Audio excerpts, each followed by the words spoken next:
Chapter 4, Motion in a Plane. What you're seeing here is a picture from your text. The motion of the water is following a projectile, is following the path of projectile motion. This projectile motion that we'll examine in this video and the next.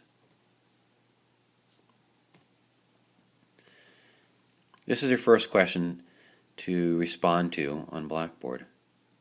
What I've illustrated here is a ball that's been tossed horizontally off a table. So its initial velocity is only horizontal. Another ball is dropped from the same height. So its initial velocity is 0, it's being dropped. So these two balls both have the same initial height, but one ball has the initial motion horizontal. Which of these balls will hit the ground first? To help you understand this, take a look at this motion diagram. What you're seeing here is I'm breaking up the motion of the horizontal ball into its two components. Breaking up into components horizontal, and we see is this is the horizontal motion of the tossed ball. The horizontal motion is uniform. The displacement over time is constant. That means the acceleration in the x direction is non-existent or 0. Uniform motion, no acceleration by definition. Same displacements over time. So the Vx is constant. This is not true for the vertical components. The vertical motion is clearly non-uniform. There is a change in velocity vertically. There's an acceleration vertically. The combination of these two motions is illustrated by looking at the ball. We say it's the combination of a vertical and a horizontal motion, and the combined path is a path we see for the tossed ball. But look again at this vertical component of the motion. This vertical component of the motion is the same as the motion of the dropped ball. The ball that's dropped will have the same motion diagram. Displacement will increase over time. Displacement will increase over time in the same way, because the change in velocity or acceleration in the y direction is from gravity. It's the gravitational acceleration.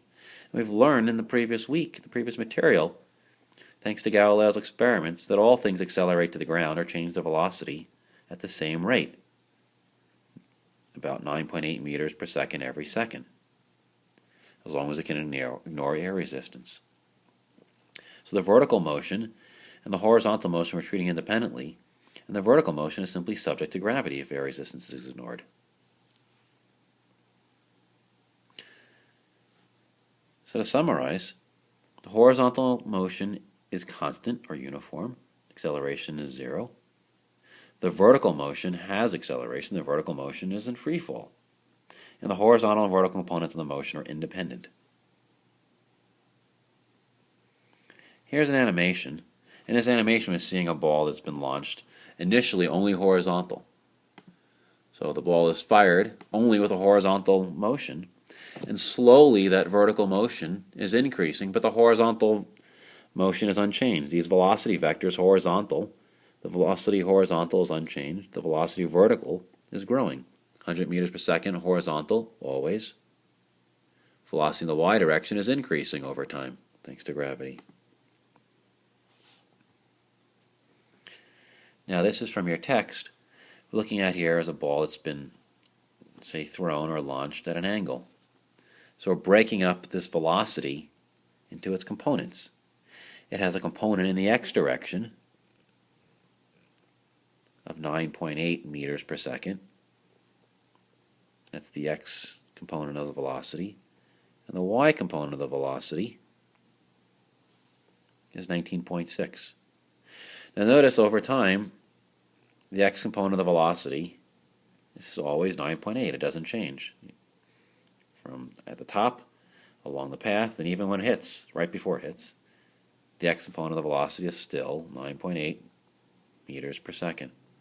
But the vertical velocity is changing. After each second, 19.6, 9.8, no vertical motion at the top. If it had vertical motion at the top, it wouldn't be the top. Negative 9.8, negative 19.6. The vertical motion is changing, always. It's changing at the rate of 9.8 meters per second per second. 19.6 minus 9.8 is 9.8. 9.8 meters per second. Lose another 9.8, you're back to 0 at the top, and then gaining 9.8 every second on the way down. So again, its vertical motion is simply subject to the acceleration of gravity. Its vertical motion is independent of its horizontal motion. Now, considering this, you can answer this next question, the lecture questions, to be submitted and answered on Blackboard. The idea is you have a plane, and from the plane drops a part, say a screw. So this screw is going to fall, and the screw is not subject to air resistance, so its acceleration is simply from gravity. The vertical velocity again grows because of gravity. The horizontal velocity of the screw, which is not subject to air resistance, in our approximation, neglecting the effects of air, the horizontal velocity is the same.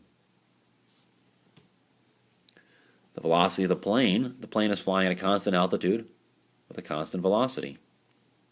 So it has a horizontal velocity that stays the same throughout time. The part falls and increases its velocity, changes velocity vertically. So the falling velocity, the velocity in the y direction is increasing. But the horizontal velocity doesn't change. The overall velocity is at an angle, getting steeper and steeper as the part falls. But the horizontal velocity it has was the horizontal velocity it always had, from the velocity that it had when it was traveling with the plane to the same horizontal velocity when it leaves the plane. Now you can submit your answer on Blackboard.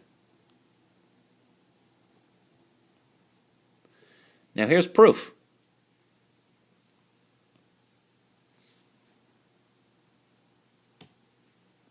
Considering all this, another question for Blackboard. Hollywood usually gets this scenario wrong. Picture it as a scenario, the end scene from Dr. Strangelove, where a man is riding a bomb that's been released from a plane. So where should Hollywood be dropping the bomb? When the plane is over the target? Before the plane is over the target? Or after the plane? Think about it and submit your answer on Blackboard. Now let's see how we solve problems with projectile motion. Well, the key again is the horizontal and vertical velocities are independent. So the acceleration in the x direction is 0, which means the velocity in the x direction is uniform or constant. And therefore, when the velocity initially is only in the x direction, then my initial velocity in the x direction is a constant.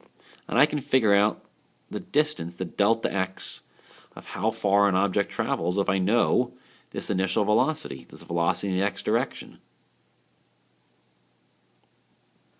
So we can just say that's v initial times time determines initial speed it has, and the time it travels determines how far it goes. Often this delta x is called the range, and we'll symbolize it as r, the range how far something travels. Now, I can't use this kinematic equation. I can't say v initial in the x direction times time plus the 1/2 acceleration in the x direction times time squared. I can't use that because there is no acceleration. So that equation collapses right back down to the equation that we can use, the first of the kinematic equations, which is good because this first kinematic equation is used only when the velocity is constant. But I can use this equation I'm wiping away if I select my variables a little more carefully. That second kinematic equation that is wiped away is for non-uniform motion. But the motion vertically in the y direction is non-uniform. So this equation becomes appropriate when talking about everything in the y direction, the acceleration, the velocity in the y direction. Now when the ball is tossed horizontal, the initial motion in the y direction is 0.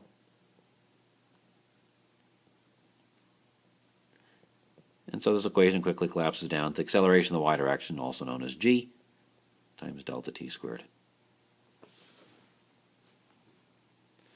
And so it's these two equations that are going to be most often used when an object is tossed horizontally. If I time how long the object takes when it's tossed horizontally, I know if I time it, I know g, well, I can figure out how far it falls. So for instance, let's say an object falls for 1 second. Well, if we measure the time the object's falling for 1 second, we know that an object falls for 1 second. We know how far that object will fall if there's no acceleration from last week's material. Time is 1 second, g is approximately 10, so 1/2 of 10 equals 5, and this is 5 meters if we keep track of our units. So after 1 second, all things fall by free fall 5 meters. So if I measure, say, the delta x, how far something has traveled, if I take a measurement of that, or it's a given, say, in a homework problem, I know the object has traveled for 1 second, then I can determine the unknown, the initial speed that it was launched with. So this is how we'd solve problems when we have the initial motion is only horizontal.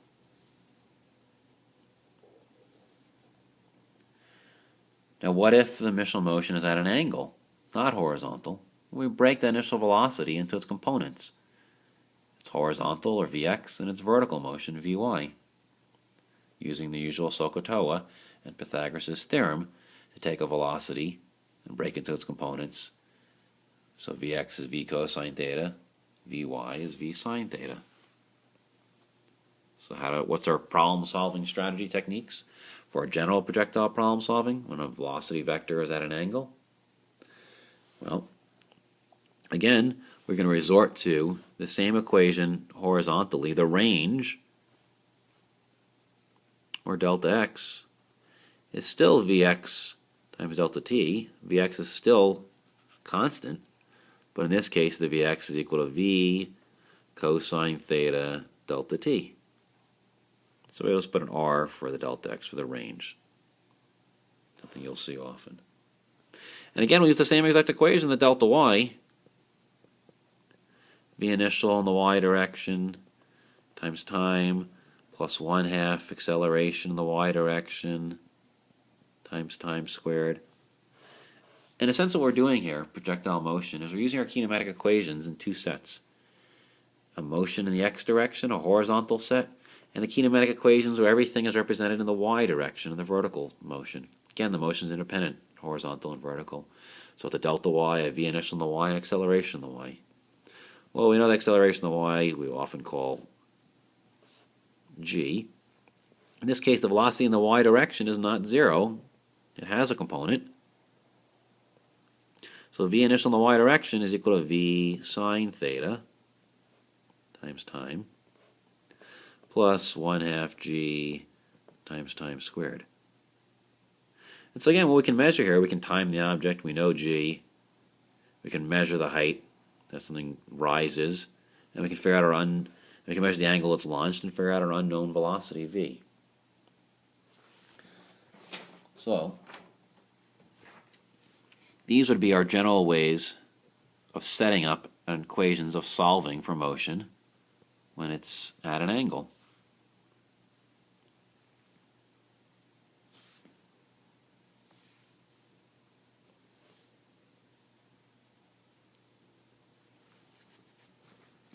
Now this diagram we saw of velocity at an angle is going to follow, this projectile motion follows a parabola.